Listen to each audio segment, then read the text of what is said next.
नमस्कार मित्रांनो, स्वागत आहे तुमचं माझ्या मिनी ब्लॉगमध्ये. तर नेहमीप्रमाणे पोहोचलो ऑफिसला. ऑफिसला गेल्यावर आपल्याला बजाजच्या शोरूमला जायचं होतं, कारण ते छोट्या गाडीचं डिझेल लीक होत होतं. त्यासाठी मग ते रबरी वायसर वगैरे आणायचे होते. मग जाता जाता नाश्ता केला की काय नाही, एवढंच रबरी वायसर आणायचं होतं. मग आलो शोरूमवरनं. परत बारकी गाडी घेऊन गेलो ट्रिपला. 3 ठिकाणाहून मटेरियल कलेक्ट करायचं होतं. मग काय पहिल्या ठिकाणी गेलो असं मटेरियल होतं, दुसऱ्या ठिकाणी असा बॉक्स होता आणि परत तिसऱ्या ठिकाणी असे जॉब होते. 3 ठिकाणचं मटेरियल भरून आलो एका ठिकाणी. तिथं खाली गेलं. ते खाली केल्यानंतर तिथनंच आपल्याला दुसऱ्या ठिकाणी भरायचं होतं मटेरियल लोकलच. गेलो ते खाली करायला, ते खाली केलं. तिथं खाली केल्यानंतर तिथनं भरून परत आपल्याला एस ब्लॉकला आणायचं होतं. मग आलो ते पण खाली केलं.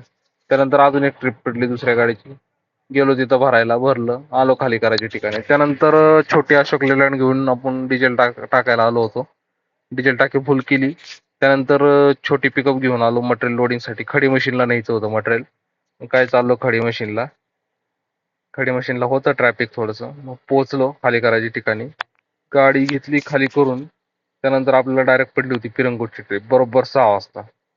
काय 6 वाजता चाललो पिरंगुटला. एवढं काय ट्रॅफिक लागलं नाही जाताना तर. 7 वाजता तर गाडी पण खाली केली मी पिरंगुटमध्ये. पण येताना खूप ट्रॅफिक लागलं. 8:30-9 वाजले परत यायला. तर मित्रांनो, कसा वाटला व्लॉग? आवडला असेल तर नक्की लाईक, कमेंट, शेअर करा. धन्यवाद.